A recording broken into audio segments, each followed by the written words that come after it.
सो hey guys, welcome back.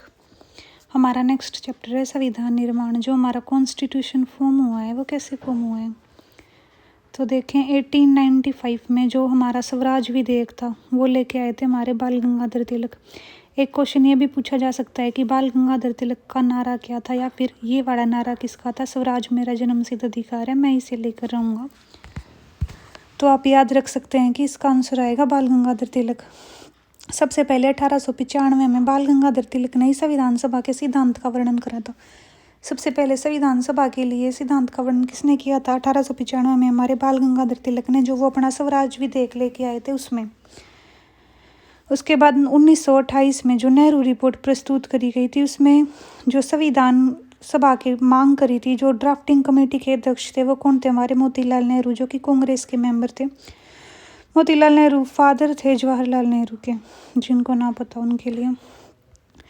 उसके बाद 1934 में M.N. रॉय द्वारा संविधान सभा के गठन की मांग करी गई थी। 1934 में किसने मांग करी थी? M.N. रॉय ने। उसके बाद 1935 में संविधान सभा की मांग करी गई थी भारतीय राष्ट्रीय कांग्रेस द्वारा। देखें 1895 में हमारी बाल गंगाधर तिलक ने, उसके बाद 1928 में मोतीलाल नेहरू ने, उसके बाद 1934 में M.N. रॉय ने और 1935 में कांग्रेस ने। उसके बाद 1940 में जो हमारे वॉइसरॉय थे 1940 के टाइम पे, वो थे लॉर्ड लिनलिथगो। अच्छा, यहीं से ये भी बताएं चले कि पहले वॉइसरॉय कौन थे। तो पहले वॉइसरॉय हमारे थे Lord Canning. First governor general of India थे हमारे बेंटिक, और first governor general of Bengal थे हमारे हेस्टिंग्स। ये तीनों मैंने आपको पिछली वीडियो में ट्रिक के साथ याद करा दिए थे। तो यहाँ से जो हमारे वॉइसरॉय थे 1940 में लॉर्ड लिनलिथगो, उन्होंने अगस्त प्रस्ताव लेके आए थे। उन्होंने बोला था कि हम संविधान में सुधार करेंगे और इंडिया को डोमिनियन स्टेट बना देंगे। लेकिन जो कांग्रेस थी और जो मुस्लिम लीग थी, यानी कि जो इंडिया के लोग थे, उन्हें ये बात स्वीकार नहीं की थी कि वो हमें डोमिनियन स्टेट का दर्जा दें।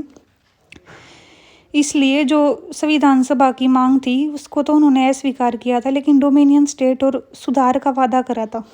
तो कांग्रेस और मुस्लिम लीग इससे खुश नहीं थी। इसके विरोध में उन्होंने व्यक्तिगत सत्याग्रह किया था। पहले व्यक्ति जिन्होंने 1940 में अगस्त प्रस्ताव के पेश होने के बाद उसके अगेंस्ट व्यक्तिगत सत्याग्रह किया था वो थे हमारे विनोबा भावे, और जो सेकंड थे वो थे हमारे जवाहरलाल नेहरू। उसके बाद 1942 में हमारा क्रिप्स मिशन आया था। इसमें इन्होंने संविधान सभा के गठन को तो स्वीकृति दी थी, लेकिन क्रिप्स मिशन का विरोध किया था मुस्लिम लीग ने। और जो कांग्रेस है उसने डोमिनियन की जगह पूर्ण स्वराज की मांग करी थी। अगर क्वेश्चन पूछा जाए कि डोमिनियन स्टेट की जगह पूर्ण स्वराज की मांग किसने करी थी, तो कांग्रेस ने करी थी। और पृथक पाकिस्तान की मांग किसने करी थी? जिन्ना ने। पृथक Pakistan in the sense Pakistan को एक अलग कंट्री बनाया जाए, किसने करी थी ये मांग? जिन्ना ने। कब करी थी? 1942 में। उसके बाद 1946 का कैबिनेट मिशन आया, जिसमें हमारे 3 मेंबर थे। पैथिक लॉरेंस, जो भारत के सचिव या फिर अध्यक्ष थे, स्टैफोर्ड क्रिप्स और A.V. अलेक्जेंडर।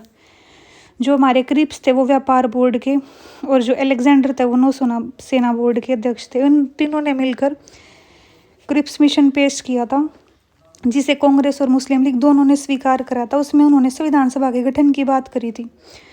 उसके बाद जो पृथक पाकिस्तान का प्रस्ताव है उसको अस्वीकृति दी गई थी, और जो मुस्लिम लीग की सांप्रदायिक निर्वाचन की मांग थी उन्हें स्वीकृति दी गई थी।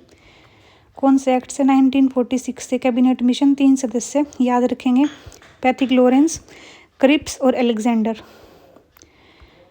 उसके बाद इस 1946 के बाद ही 6 दिसंबर 1946 को हमारी संविधान सभा का गठन हुआ था, जिसके पहले अध्यक्ष थे हमारे सच्चिदानंद सिन्हा। अब संविधान सभा की संरचना देख लेते हैं। सदस्य संख्या, टोटल सीट थी 389 संविधान सभा के लिए।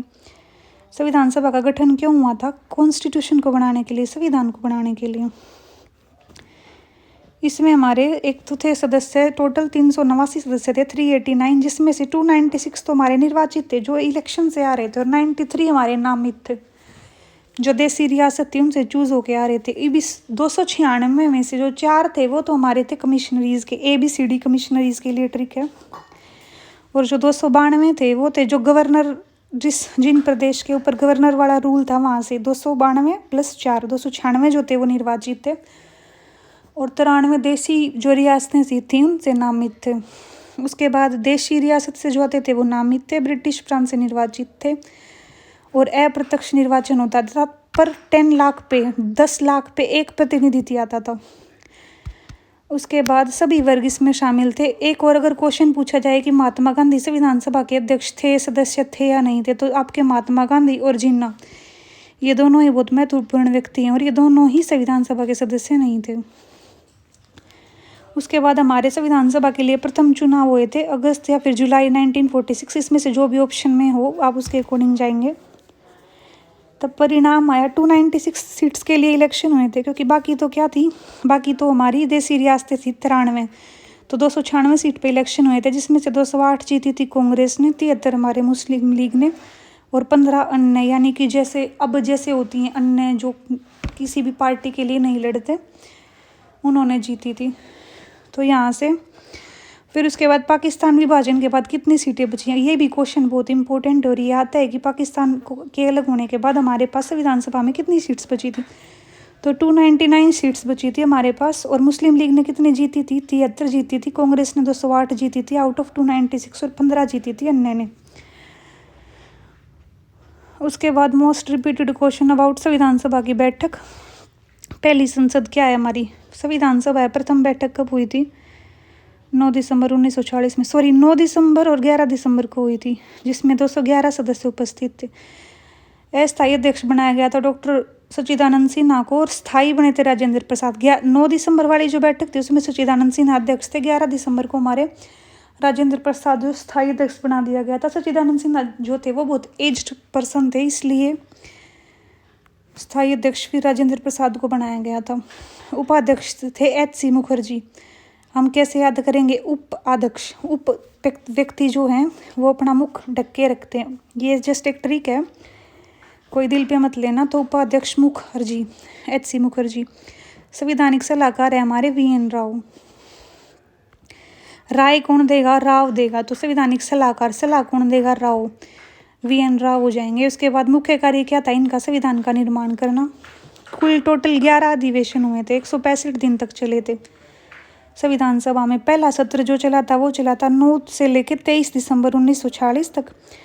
उसके बाद जो लास्ट सेशन था हमारा वो चला था 14 से 26 नवंबर 1949 को। 26 नवंबर को हमारा संविधान बनके तैयार हो गया था, लेकिन लागू कब हुआ था, 26 जनवरी 1950 को। 15 आर्टिकल पहले ही लागू हो गए थे, बाकी सारे 26 जनवरी 1950 को लागू हुए थे। इसमें प्रेस व जनता को भाग लेने की आज़ादी थी अधिवेशन में। टोटल टाइम से अगर क्वेश्चन आए, पहले आता था, अब तो शायद नहीं आ रहा 2-3 साल से, तो अगर बाई चांस आ जाता है तो 2 साल 11 महीने और 18 दिन। और टोटल खर्च से क्वेश्चन आए तो 64 लाख। अब सोचो उस टाइम पे 64 लाख की वैल्यू कितनी होती होगी। उसके बाद अगर क्वेश्चन आए टोटल महिला कितनी थी संविधान सभा में, तो 15 थी। सुचेता कृपलानी जो थी, जो हमारी सुचेता कृपलानी थी, सरोजनी नायडू थी, ये सब संविधान सभा की ही मेंबर थी। जो सुचेता कृपलानी थी वो प्रथम महिला CM बनी है यूपी की। जो सरोजनी नायडू हैं वो फर्स्ट राज्यपाल थी यूपी की। और जो अमृत कौर थी वो स्वास्थ्य मंत्री बनी थी सेंटर में। याद रखेंगे टोटल महिला 15। सुचेता कृपलानी हमारी पहली CM यूपी की। हमारी जो सरोजनी नायडू हैं वो हमारी प्रथम राज्यपाल यूपी की। और जो अमृत कौर हैं वो प्रथम सेंटर में हेल्थ मिनिस्टर। उसके बाद मुख्य समितियां तो 8 थी और जो छोटी समितियां, लघु समितियां हैं वो थी 13। ये जो 8 मुख्य समितियां हैं ये बहुत इम्पोर्टेंट हैं। प्रारूप समिति सबसे पहले, ड्राफ्टिंग कमेटी, इसके हेड थे BR अम्बेडकर। जो प्रारूप समिति है, ड्राफ्टिंग कमेटी है, उसमें 7 मेंबर थे। इसकी मैट्रिक बताती हूँ। BR अम्बेडकर जो हैं उन्हें फादर ऑफ इंडियन कॉन्स्टिट्यूशन, भारतीय संविधान के जनक भी बोला जाता है। उसके बाद देखें कृष्णा स्वामी अय्यर, इसमें कृष्ण है। गोपाल स्वामी अयंकर, गोपाल। उसके बाद है हमारे माधव राव और कृष्णामचारी। 4 जो हैं वो आपके कृष्ण, माधव, गोपाल। 2 कृष्ण हैं आपके, 1 माधव हैं, 1 गोपाल हैं। उसके बाद 4 तो ये हो गए। फिर हैं आपके KM मुंशी, BR अम्बेडकर और 1 हैं आपके सादुल्ला खान जो कि आपके मुस्लिम हैं। मित्र की जगह माधव आए थे, तो आप याद रखें कि मित्र, माधव किसके मित्र थे, सुदामा के मित्र थे माधव। तो मित्र की जगह माधव आए थे क्योंकि इन्हें हेल्थ इश्यूज थे। और खेतान की जगह कृष्णामचारी, खेतों में कौन काम करते हैं, कर्मचारी। DP खेतान की मृत्यु के बाद TT कृष्णामचारी। तो इससे आप याद रखेंगे कि 4 तो कृष्ण के ही नाम हैं, एक फिर आपका BR अम्बेडकर, एक BN राव और एक आपका फिर सादुल्ला खान। ठीक है, यहाँ से हमें प्रारूप कमेटी के मेंबर याद हो जाएंगे। ये 7 मेंबर इंपॉर्टेंट हैं, तो आपको ये ट्रिक से याद कर लेने हैं। प्रारूप समिति के हेड थे हमारे, अध्यक्ष थे BR अम्बेडकर। उसके बाद है कार्य संचालन समिति के मुंशी। कार्य का संचालन कौन करेगा? जो मुंशी जी हैं, जो क्लरिकल पोस्ट पे हैं वही करेंगे। तो कार्य संचालन के है मुंशी। संघ जवाहरलाल नेहरू, पूरे संघ को किसने संभाला हुआ था? पंडित नेहरू ने। तो संघ के समिति के अध्यक्ष कौन थे? जवाहरलाल नेहरू। उसके बाद प्रांतीय समिति वल्लभ भाई पटेल। प्रांतों में क्या रहते हैं? भाई रहते हैं, तो प्रांतीय समिति वल्लभ भाई पटेल। झंडा समिति राजेंद्र प्रसाद। अल्पसंख्यक मुखर्जी, अल्पसंख्यक और उपाध्यक्ष HC मुखर्जी। सदन के थे फिर हमारे पटाभी सीतारमन और राजेंद्र प्रसाद वित्त या फिर स्टाफ या फिर फ्लैग राजेंद्र प्रसाद ऑल्सो। उसके बाद है संविधान सभा के अन्य कार्य। अगर मैं थोड़ी फास्ट लग रही हूँ तो आप स्लो कर सकते हो, मैं चाह रही हूँ कि आपका अच्छे से रिवीजन हो जाए, दैट्स वाई। संविधान सभा के अन्य कार्य में सबसे पहले राष्ट्रीय ध्वज को कब अपनाया गया था? तो 22 जुलाई 1947 को अपनाया गया था। इसका डिज़ाइन पिंगली वेंकैया ने तैयार करा गया था। फिर आपका जो राष्ट्रगीत और राष्ट्रीय गान था उनको 24 जनवरी 1950 को अपनाया गया था, और राजेंद्र प्रसाद को राष्ट्रपति भी 24 जनवरी 1950 को ही बनाया गया था। राजेंद्र प्रसाद हमारे फर्स्ट प्रेसिडेंट रहे हैं। उसके बाद अगर पूछे कि साइन कितनों ने किए? 299 तो बच गए थे पाकिस्तान के अलग होने के बाद, लेकिन साइन कितनों ने करे? 284 मेंबर्स ने। उसके बाद है राष्ट्रमंडल सदस्यता का सत्यापन मई 1949 में हुआ था। उसके बाद लास्ट ड्राफ्ट कब करा गया था? 4 नवंबर 1948 को BR अम्बेडकर के द्वारा। संविधान को अंगीकृत करा गया था 26 नवंबर 1949 को। तो हम संविधान दिवस अगर क्वेश्चन में आए तो 26 नवंबर 1949, और रिपब्लिक डे अगर क्वेश्चन में आए तो 26 जनवरी 1950।